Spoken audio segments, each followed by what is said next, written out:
Thank you. In this brief time, I'm mostly going to simply give an autobiographical account of what I'm doing, and hopefully will give you a sort of homely look. And basically, my call to work with people in prisons and families of those who are inside and advocates of and people who've gotten outside began before I moved here when I was at Boston College living in Jesuit community and just did some subbing for fellow Jesuits that spoke Spanish. And then I didn't, but if they really needed help, if they were away at the maximum outside of south of Boston, but eventually started doing a every other week ministry in the pre-release prison. Moved here, and my first point today is about vocation and call. Vocation and call. So I met a recent grad at that time of Lipscomb. Nothing but grace that I met this guy in my first month here, who invited me to an ecumenical Saturday night program that continues there now for over 20 years, where the men weekly practice the Liturgy of the Hours using the Book of Common Prayer and discuss a book in between, have a lot of visiting time. And through that, things organically just kept growing for me in prisons here. I just want to say I have nothing but gratitude. Because just as in very few of you here I recognize, but I'm so happy to see you, you would know that I've also, as a Jesuit priest, done a lot of ministry in Yupik, Alaska, on the Bering Sea coast. Both that place, though they're different, and prisons and the satellites around prisons are places of great need and of great conflict, not in the sense of fighting or anything, but of conflicts of culture, of identity, of many things. And so it is an experience for me in the increasing involvement in all the ways I just tried to list in and around prison life. It's an experience of call, of vocation. It's not that I'm a do-gooder going to do things for people. It's call, and for encountering the coming of the reign of God, the inbreaking of the kingdom of God. For the basis of that, of course, there are different ways to summarize it briefly, but one way is either in Matthew's Beatitudes, blessed are the poor in spirit, or Luke's Sermon on the Plain, blessed are the poor. Privation. The key thing about poor is to define it with the recently deceased Gustavo Gutierrez as privation. In any way a person's humanity is being denied them or hindered or hobbled, crushed. And for whatever reasons, people might be incarcerated. Once you're in prison, you're a living privation, right? I'm stating the obvious, I think. Fair enough? Another theologian of Gutierrez's generation, highly influential of me, Johann Baptist Metz, takes that blessed are the poor in spirit, Matthew's version, the beginning of the 5-chapter Sermon on the Mount, as the basis of everything that follows, the other Beatitudes so-called, and everything else in those 3 chapters. And he said, basically, it's to be poor in spirit is to know oneself as utterly dependent on God. And this is the God of the Hebrew slaves, the God of the Jewish people, therefore the God of Jesus and his circle. And this is a God in history, a God who's enigmatic. And so the cry of people in utter dependence on God are people that have nowhere else to go but this God, and yet have to keep asking, will you John chapter 6, will you depart from me also? Peter's answer, Lord, to whom will we go? You're all we've got. So these people and places are where I encounter the God of Jesus. Men and women, not a lot. I'm actually involved in 3 prisons, one each. First weekend of the month, women's prison. Second weekend of the month, DeBerry Special Needs Prison. Third weekend of the month, Riverbend Maximum Security Prison. And then bi-monthly, because Turney's quite a ways down toward Memphis, and it's a weeknight thing, and I have my regular job. So I only get there every other month to the Turney Industrial Complex. But in all these places, with the exception of Turney, we're talking about just less than 5 Roman Catholics. And I think that's very touching and important to recognize. The men in DeBerry, of which there were just 2 able to come at this time, because another is infirmed seriously, another is not capable. It was very touching a couple months ago at the end of my time with them when one of them just said, like, we just can't believe you come and do this. I mean, they recognized what my wider theological and academic career is and all, and they also said, well, they really liked the preaching is teaching, it's dialogic, and they said, well, you could be doing that. Why aren't you doing this in some big parish? I said, because I've not been called there. I've been called here. And that's an experience of the kingdom of God too. I said, you asked for me. And Deacon Booth is the one, along with others, that kind of drew me in. He's very good at what he does. So I started at Riverbend through a TDOC chaplain who got me involved. And then, well, could you help at DeBerry? Could you help at Women's? Could you help at Turney? And I have nothing but gratitude. The thing is, these people, poor in spirit, and from that little story I just told, which is a gift to me, are very desirous of the Word of God. And the gospel never rings truer than in those circumstances.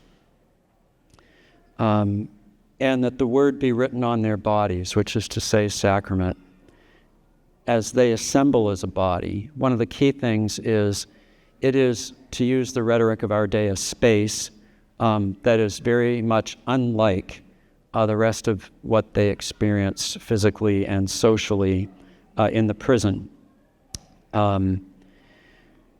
So, Mass, Sacrament of Penance, which also is an occasion, especially at Turney, for long pastoral conversations. The anointing of the sick. Some of these prisoners, both at Women's and at Riverbend, are very old people who have repeated health crises, and I've been in the infirmaries in 3 of those prisons, and it would breaks my heart. Inhumanity, and once in a while even sacraments of initiation. The motivations are varied, and by that I mean this earnest desire to meet the Christ who is present in the assembled people. That's the fundamental sacrament, and in word and in whatever sacramental rite, and through the ministry of the priest in my case, serving that. That's the 4th one that only makes sense because of the other 3.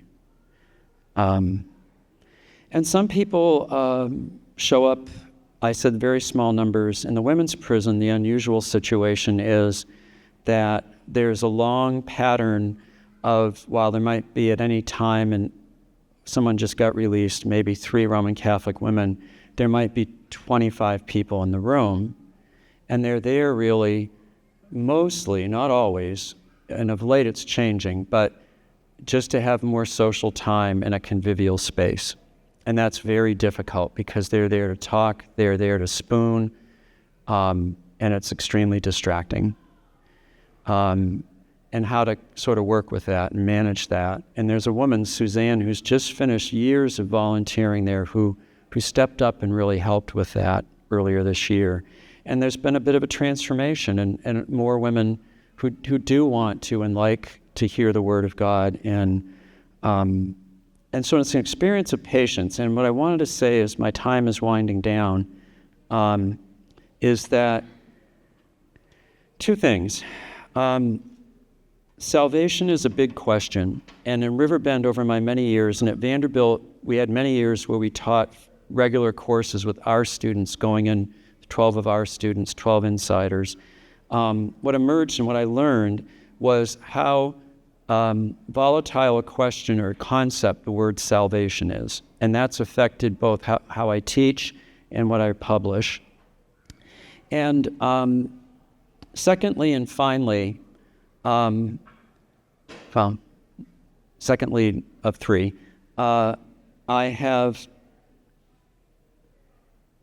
it's an experience for someone like me to use, again, the rhetoric of our day of, who's privileged, check your privilege. That's me, right? White, highly educated, well off. If you experience privation yourself, the arbitrariness of how the staff treats you, and how often, even though I have every legal right and all my copies of the documents to enter, they try every way to keep me out. That's your tax dollars. So it hurts, and that's good for me in one sense, because I wouldn't experience that otherwise. I experience I only experience a soupçon, just a little bit of what those people live under this. Every guard is a single autocrat. And that's how you live under that. Finally, what's grown for me over time is a lot of interconnection with prison advocates, reformers of trying to get this state to stop executing people, often in the name of Christ and the cross, and to accompany people once they've gotten out. It's a remarkable gift. Yeah. Thank you. I think I'll just try. I have this sort of voice that projects, so I think if it's okay, I won't use the microphone. At least hold it out here because they're recording. Oh, okay, good. It's on. It's on. Go. Okay. Is that okay? Okay, good. Thank you. So thank you all for being here.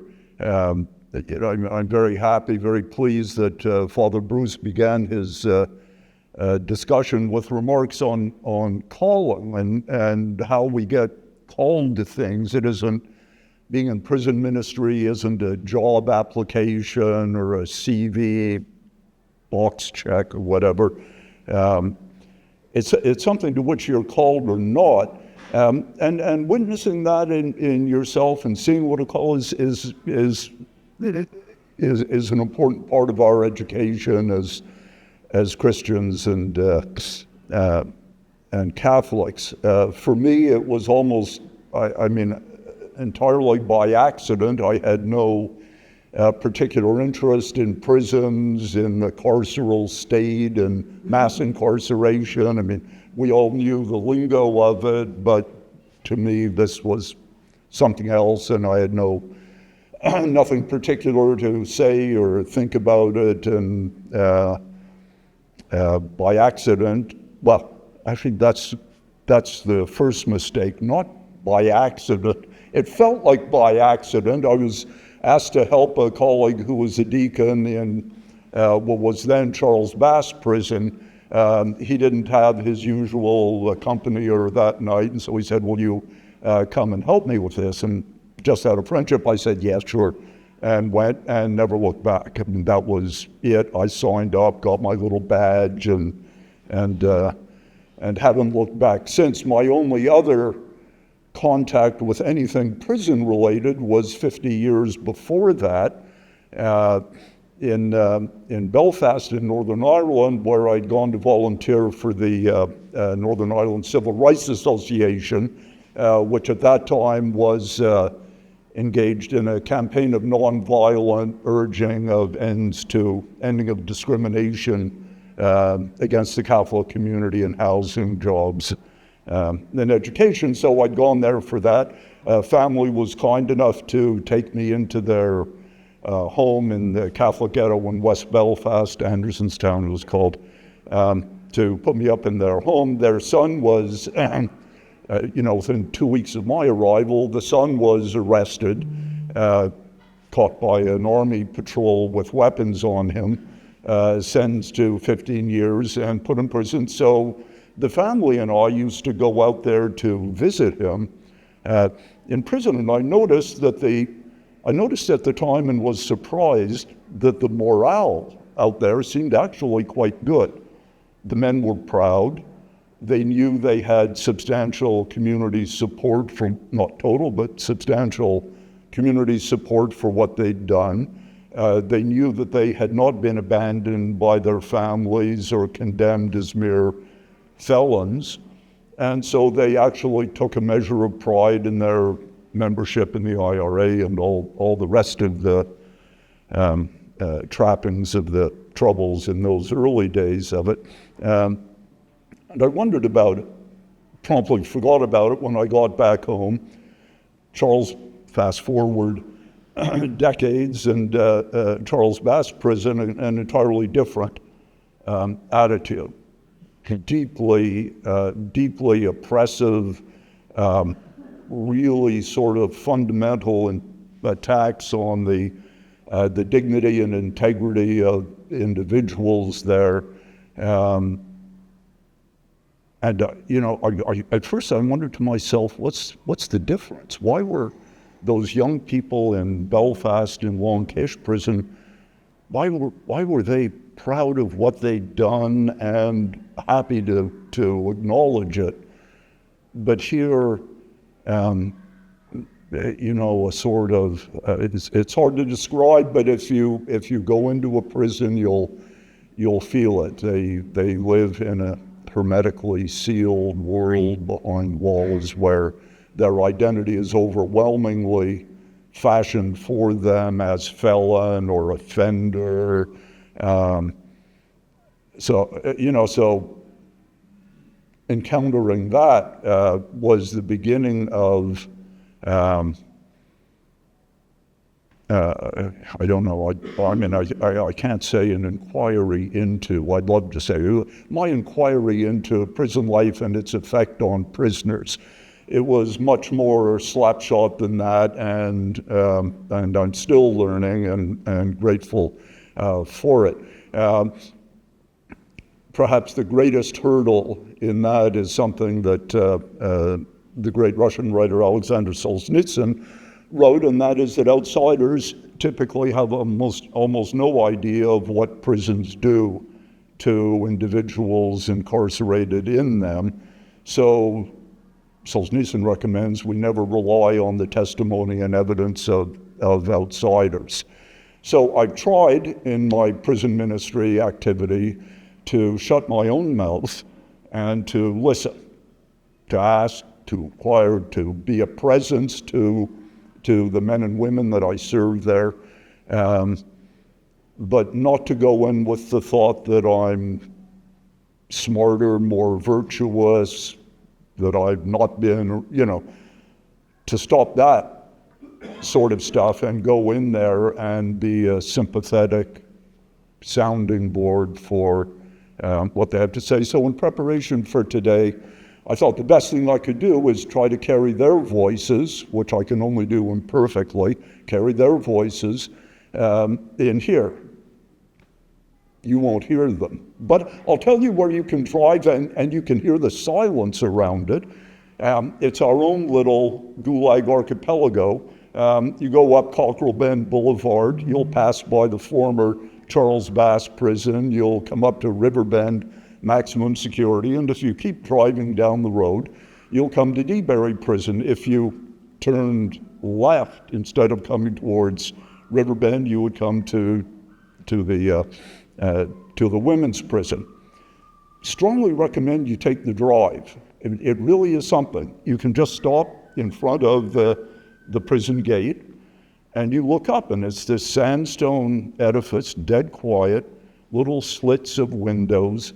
There may be a guard at the parking lot checkpoint, but other than that, you wouldn't know that there were 800, 900, 1,000 people in each of those buildings, all of them branded offender, felon, criminal, and laboring under some of the most difficult and trying, not in the way you might think, not violence, not drugs, not the bad food, not the tiny concrete room that they have to live in, but in the following way, and these are the comments that I invited from prisoners' attorney and at Riverbend, both death row and the lower security side. I asked them, what's the hardest thing about being in here? Many of them have been in for decades. Some will be in the rest of their lives. Some will probably be executed. They said being without connections or contacts with family, the difficulties of keeping a relationship to spouses, children, girlfriends, friends on the outside, whatever they may be, the huge difficulty in keeping those relationships alive.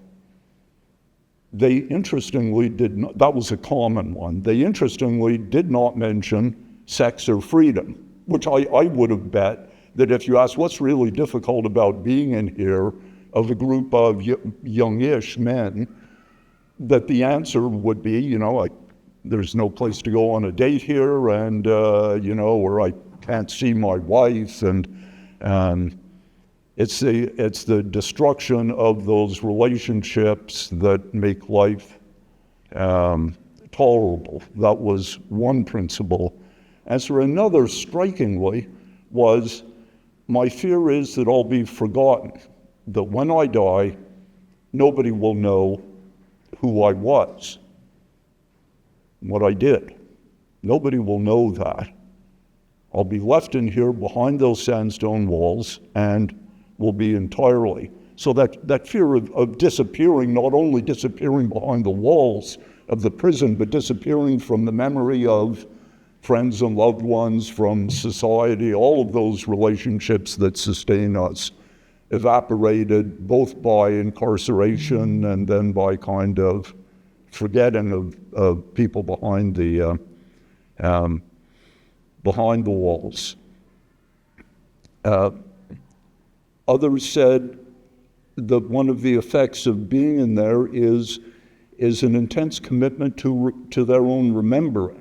You sit down with almost any of these people and you talk to them for more than a few minutes, and they will start reminiscing. One of these was a person I was speaking to yesterday on death row. Every time I see him, he tells me about his youth in Mississippi. It is almost always an identical story, just remains the same.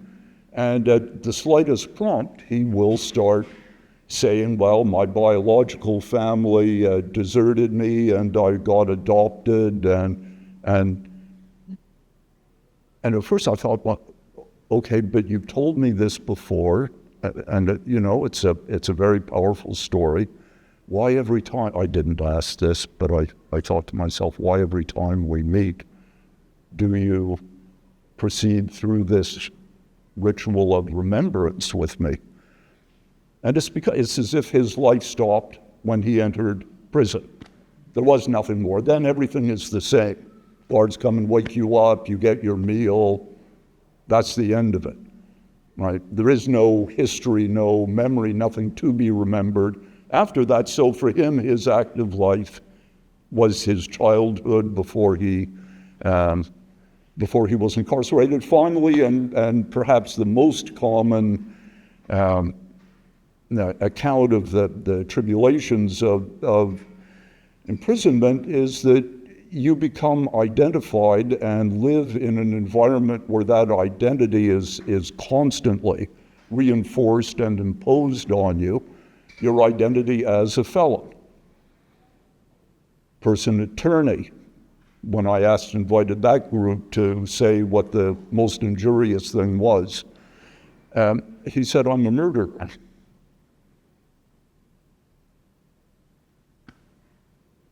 I'm a murderer. In that world of attorney prison, but the same would be true of the women's prison or Riverbend, that is the only relevant definition, understanding, self-understanding that that person is allowed. You committed this felony. You are a felon, and that is your felony. The book you read, the joke you found funny, the person you loved on the outside, the Christmas card that meant so much to you, you're a felon. And that's your crime. And that's what he meant. He didn't deny having committed the crime. It is the exhaustive and complete way in which that act envelops the life entirely and the meaning attributed to him by others, and eventually his self-understanding. He says, I'm a murderer. That's what I've learned here. So we were asked to be practical, and that's obviously an important aspect of this. Issues like that, problems like that, defeat the screwdriver and hammer model of repair. There isn't a law that would change that, or so what do you do then as a volunteer? You can't give them back a memory. You can't truthfully tell them that they will be remembered after they die in prison. You can't say, you didn't commit that crime. These are fruitless and untrue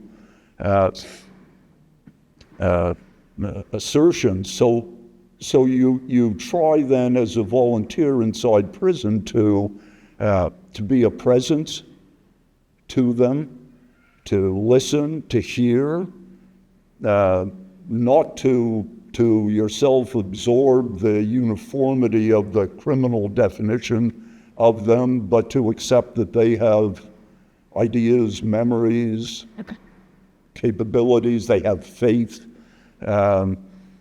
You try to live in that world with them and not act out the carceral, the imprisonment definition. And it's enormously, as Father Bruce was saying, it's in almost every respect, it is enormously challenging and difficult. But I think it is the only sort of repair, if indeed that is possible at all, the only sort of repair that we can offer them is to hear them as persons, not label them. You're the offender, or you're the felon, live with it. That can't be the end of the story, or we've already lost the battle. So people think So one concluding sentence, people think that, in part with good reason, that the most important thing we could do would be to write to our congressman or write to our state representative or sign a petition about death penalty. These are awfully important actions. At the end of the day, though, from a volunteer's perspective, it's being there. It's being the Matthew 25. I was a prisoner and you visited me. You didn't change my world, except that you actually heard me and wanted me to share my opinions or whatever with you. So that's what we try to do, or that's what I try to do. At least others have other avenues. So thank you for listening.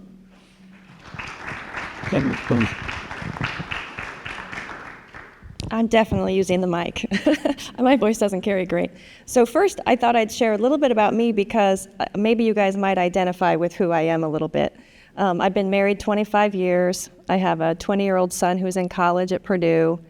I grew up in Northern California, in a place called Fremont, California. I've lived here about 11 years.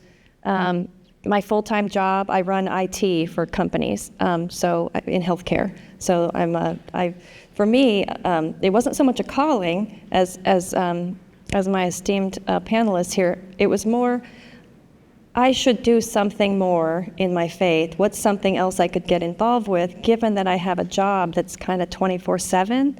And so it started for me, hey, there's something in the bulletin that says bake cookies, and they're baking 200 dozen cookies for prisoners in Oklahoma. Okay, sign me up. I can make a bunch of cookies in my spare time, right? And then when I came here, I saw the same thing at Holy Family, and it said, start writing Christmas cards, and maybe you'll get to know people at prisons. And I thought, I can do that. I can fit that into my life. Since then, it's grown. But I think that for me and for what we've described here, a lot of it starts with letter writing. And some of you, I didn't have that many, but I put this on some of the tables. And this is how it began at Holy Family, was really Christmas cards. And that's a big push for us, and it's a way to start engaging and seeing the other person. And for me, it's been a great journey, because I don't know what I expected in the beginning, but these folks are basically like you and me. They've done something terrible in their life. Unlike anything terrible any of us have ever done, they got caught. It's a big public record.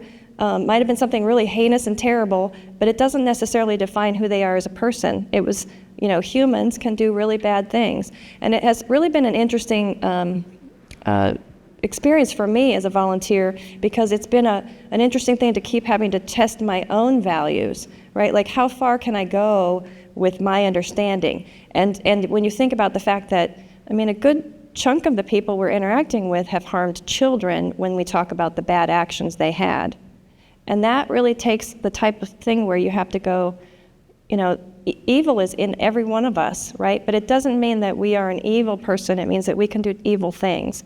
And so it does transform me and have to force me to kind of suspend in my brain this idea that people have done bad things and go, I'm not going to worry about that. I'm not the judge and jury. I don't need to be worried about that. Let's just focus on a relationship, seeing where I can meet them where they're at. I get as much from the relationships as they do.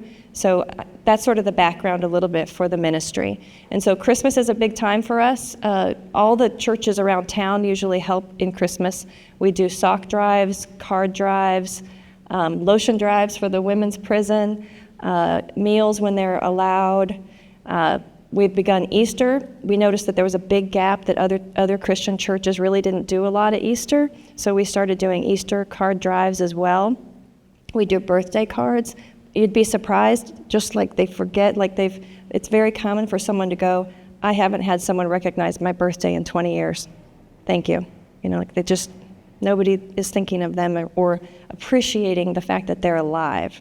That is surprising to them, that someone might think, I'm glad you're here. That's not something they expect anyone to feel for them. So it's interesting. It's a good thing. I wanted to share with you some other stuff that my husband thought you might find interesting. So did someone already talk to you about the journey when you come and the difference between a volunteer and a visitor? No? Okay. So you can become one of two paths, a volunteer or a visitor. A volunteer would be someone that would partner with these gentlemen, and you might go help serve with Mass. You might help with group settings and things like that, and you fill out a specific paperwork. You might have a skill set that you might want to teach people something, right? That's a volunteer. Versus if you become a visitor, now you're becoming one of a short list of people that's visiting a single individual person. I liken it to sort of adopting an adult for the rest of your life. Both are great. At Holy Family, we do a lot of individual visits. I think we kind of have a gap in our whole region. We don't have a lot of volunteers. So there's a great opportunity if any of the parishes wanted to get together and create any kind of volunteer, even an Easter volunteer program, to have community at Easter with prisoners would be fabulous. When you are a visitor or a volunteer, you go through sort of like a checkpoint, like you'd maybe do at the airport. Take your shoes off. You have limited things you can bring in with you. You're bringing in a key fob for your car, your ID. You can bring in a white card that you put money on so you can buy food out of a vending machine for your person. You're collaborating and visiting with all these other families that are there. So you see young kids, older people, a whole slew of people, and it's a great opportunity to learn their stories and find out more about what's going on with them. So it's not only the experience with the person you're visiting, but a lot of times you find that you're actually supporting other people in that whole ecosystem. And then you start going through the process of walking through security. You better not walk through before they ask you to. There's a lot of rules. They'll send you back. A lot of rules about what you can wear. Can't wear leggings, can't wear white, can't have any wires in your bra, can't wear earrings, all these different rules you have to follow. And they're happy to dismiss you because they would love for you to not be a visitor that day. They don't care. So they're happy to dispose of you and say, you can't come, sorry. Pants are too tight. You have a hole in your jeans. Not today. And then if you get through, they do a scan of your body, and when you go and you have to wait in line, and when they ask you, you hand your ID, not before, you hand your ID and you provide the number of your prisoner that you're visiting, not the name, the number. So that's that whole experience you have of you living in that world, but also the importance of them not being really seen as humans, right? That's a big part of that whole experience. And then you begin the process of waiting, and then eventually a guard will take you to the next station where they, read the ink on your hand. Right. Yeah, and then you give your ID, and that's where you can go, and that's where some people will stay and do visits. It's a big open room, about the size of the cafeteria, and that's where a lot of people will do visits. If you go to death row or to some of the high-end areas where people are more dangerous, then you can grab your food at this location and another guard is going to take you down. And there, it's a much smaller room, maybe a fourth of the size of this room, and they can have up to 4 or 5 people visiting. So it can become very, very noisy, and you can have a little bit distracting things because you have I think a lot of us are people, that are from churches, and then you have other people that are couples that are canoodling and doing their kind of thing, and then you have some people who are in back rooms that are closed off because they've lost privileges and they have to have a wall between them and their visitor. And you're there for 2 hours to 4 hours, and you had to call Monday. I forget about all this other stuff. You can't just call anytime. There's all these rules. If they don't answer or you leave a message, they'll never call you back. So there are all these types of things. So it's an experience. I think it's a great experience. I think it lets you get to know people in a totally different way because I know that the person I visit, I'm his best friend. I'm his only friend. The last time he had a friend was 2005 when his other friend died, right? And he's had visitors here and there, but he doesn't have other friends. And so things I do with my friend, we read books together. It's helped me really understand, like the experience mentioned, he has sort of arrested development. So I would say he's probably like a 16-year-old, 17-year-old, even though he went in when he was 25. I would say that that's kind of where he is, kind of a 17-year-old. And I donate money into his JPay account so he can buy the basics. They don't get fed all meals on weekends, for example, so you really do need some money. If you want to write a letter, you need money to pay for stamps and paper. You need soap and other products that they're not going to provide all the time for you. And then every quarter, I buy additional supplies for him, and if he needs things like glasses or shoes and things like that, I do that. And so that's the kind of one-on-one things we do. And by writing letters, I write letters to everyone you see on that list there. I write kind of form letters, and then about 20 of them write back to me. So they're more personalized letters I write to them and stay in contact with them so I have a better sense of what's going on with their life and what they need. And so, I think that's what we do. And I mean, it's a great opportunity in our area. We're all, engaged with the same prisons. And so if there ever is an interest in writing, you can contact me. I keep a maintained list of who's going to services or who has reached out to any of these guys for being engaged with us. And if there's anything specific you're interested in, would be happy to. Now, This year we just started in our ministry helping with release support. It was sort of haphazard, and so we've been working more and more on release support, which is a whole different thing. And Jim O'Hara, he's kind of the spearheading a lot of that work with us, and we've done some good work in that space. And I think that's an area really critically needed because it becomes a life sentence for people who have committed a felony, and we need to figure out ways that they can have living wages, get back on their feet, be contributing members of society. So that's the next big part of our focus.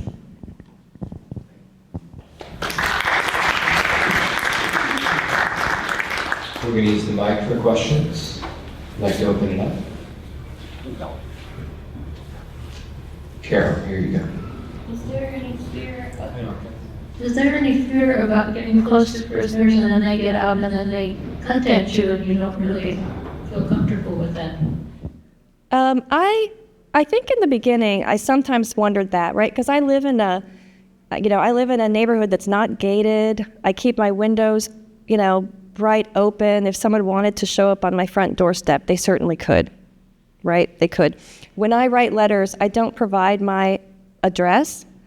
I do give an address that is the church's address. Now, many prisoners over time have gotten my address for different reasons. They've needed me to help them in different ways.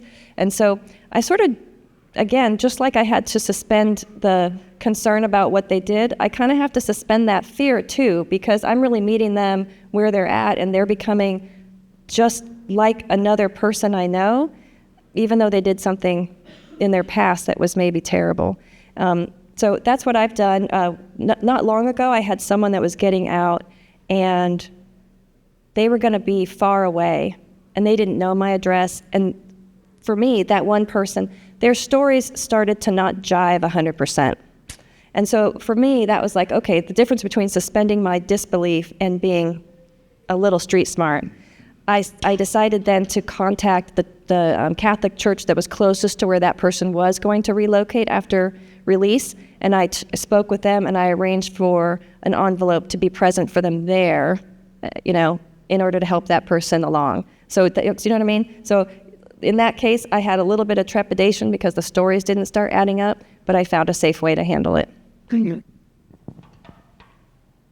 Other question?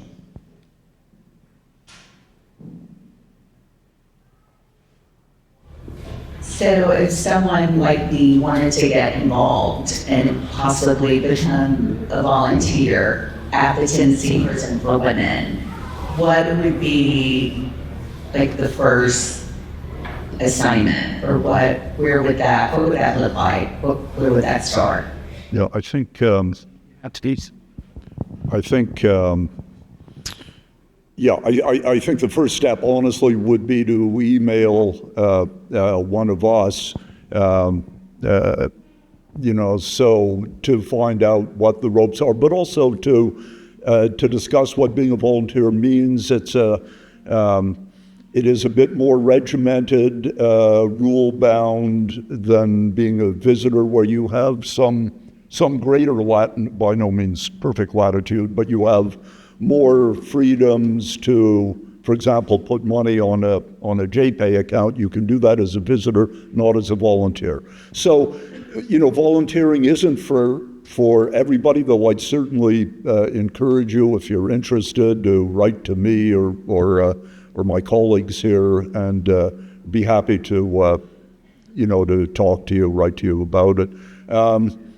It's not, the actual application process is not onerous. It's a background check. Once that's cleared, the new volunteer would normally join an already existing Catholic group there. So, for example, at DJRC, the women's prison, there's a group, Father Bruce is part of it, does the first Sunday of the month Mass. I'm part of it, and a couple of other Catholics as well serves. So the new volunteer would typically be part of that group and participate in the services it offers to prisoners. All that sounds very bureaucratic. It's actually, it's an incredibly rich and important thing to do and makes a huge difference. So I encourage you to think about it, and if you're interested, write to one of us would be fun. That's okay. Yes. So to build on that, so the volunteer, right, you can't be both a visitor and a volunteer. That's absolutely forbidden. So you would, as Deacon James was saying, you go to volunteer status, you make that application, it's done online, and then you have to go through a training. I had to do, after so many years, a retraining, which you have to do only when they offer it to you, period. So it might be I had to take a half day off work. So there's that kind of preparation. You've heard our stories. You're going into the system, yes? And then there's a volunteer manual, which actually at the state level is being revised, not for the better. And that's what a lot of the training is, how you're, and then you're given a badge and stuff. At women's prison, as Deacon said, we do first and third Sundays of the month. We are allowed from 1:15 to 2:45, 3. It would be wonderful if not just me walked in on that Sunday each month, and we could have a couple other people who'd like to come. And then Friday mornings, I mentioned Suzanne, who's just stepped away from 13 years of volunteering, but the women tell me another woman or two have stepped up. There's a Friday morning Catholic program. And so those would be the two actual programming times, okay? And we could talk. We have time for a few more questions. It's a pretty generic question, but we always hear these descriptions of the guards and the people that are working there. I mean, is there any type of standard or manual or training? Trying to see the analogy to children going to grade school with the teachers understanding. There's none of this. Oh, sure. I mean, I'll just say a word. Yes, they have extensive training. I find at Riverbend, certainly, there's a massive turnover in the personnel, which reflects, you're pretty bright professional people, right? Very bright, sorry, professional people. When you see such a massive turnover, you see how problematic. And the ever-increasing restrictions on visitors or us, greater and greater restrictions on us volunteers, reflects how many drugs are being brought in by the guards, etc. So it's a very volatile situation. There are some very good guards. There are. And of course they have extensive training, but anyway, I've said enough. Let others. Yeah, one of the things that I think it's frustrating, and we also have to pray for them. We have to pray for that system. We have to pray for the people who do those jobs, because it's the only way that really anything is going to get better in that sense, right? That turnover kills them, though. The turnover is just horrendous, and what we find a lot of times is the people working on the weekends actually come from other parts of the state, and they're getting overtime to come in, and they might have office jobs, and they're actually really pretty nice to work with. They're very personable, and they're getting the extra hours on the weekend that nobody wants. So I'd like to just return to this lady's question about people knowing your address and that kind of concern. Reasonable. yeah. That kind of reasonable concern about, what happens when they're released. For the prisoners themselves, the question will we be able to meet on the outside if I'm released? Is a way of asking, and I think in some cases quite intentional, way of asking, how serious is your commitment to what you say to us? You say forgiveness is possible, but at the heart of Christianity is that possibility. Do you mean that? If you do, then let's meet on the outside when I'm released and go for dinner, or, so for them in a way it can be test isn't the right word, but a challenge. You say these nice words. Do you live them? So let's see, would you meet me? I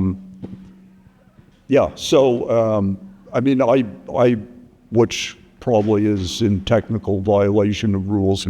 I do give out my address to people who are getting out, or give my email and say you can email me, if you want. Right, so Tuesday I'm going to meet a guy who was in our group that Anna's and her group has helped enormously make the transition back to the free world. So I haven't seen him for 2 weeks, and this is the first time in 10 years that I've not seen him on Saturday. I mean, I knew him that well.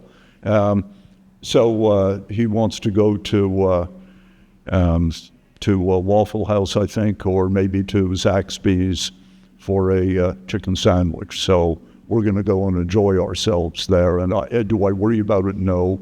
But is the worry reasonable under some circumstances? For sure. And do the prisoners, how do they think about it? They want to see that words and action are bound together tightly. And if you say Christ forgives you, and so should we, words matter, and things follow from that. We're at time, so I'd like to invite you to just take a minute or two for any final comments, encouragement, advice, suggestions. So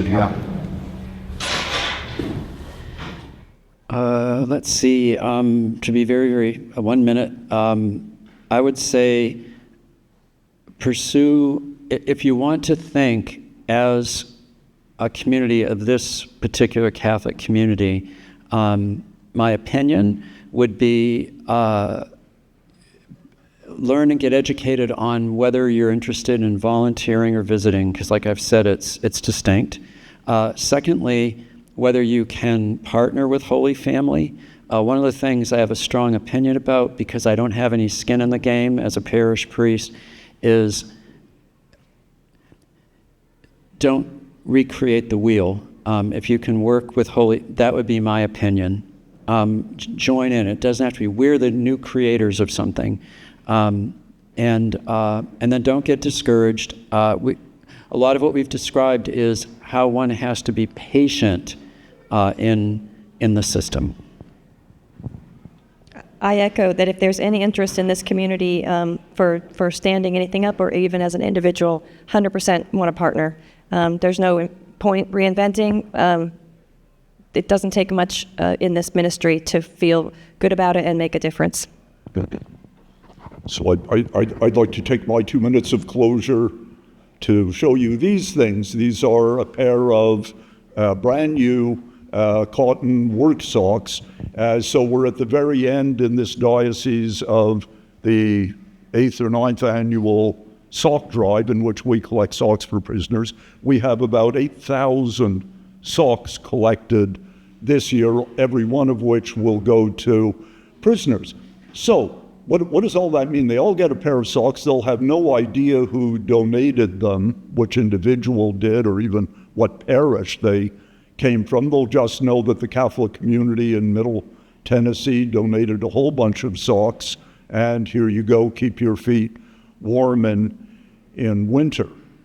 So you might think, that's a pretty trivial thing. Their feet will be a little bit warmer. Well, for one thing, cold feet are miserable. So the socks actually do some good. But they do more good than just keeping the feet warm, right? They will know that some person, a complete stranger, a person who will never hear a thank you from the beneficiary of these socks, thought enough about them and loved them enough to go out to the store, get a pair of socks, and donate it. And the sort of recognition of them as persons who have needs and aren't simply the felon behind walls is an additional and huge, much more important benefit of this than is simply warm feet. So even in the smallest things we do, donating a pair of socks, the impact of that on people whose identity is stamped as felon the moment they enter prison, the impact of gestures like that is huge. As Anna said absolutely correctly, and I think we've probably all seen it, I've had grown men on murder convictions in prison burst into tears over a Christmas card. An ordinary, from some stranger in some Catholic parish in Middle Tennessee, have a happy Christmas. Normally, we'd put that on the shelf, on the mantelpiece, forget about it, and that'd be it. For them, somebody actually thought to send me a card. I don't even know this person. Why would they do that? They must, there must be something about me more than what the prison says. So small gestures, huge impact. To always keep that in mind. So, and if you do have socks you'd like to donate, do let me know. We have another week or so to collect them. On behalf of this community, thank you for your work. Thanks for being available. See you all.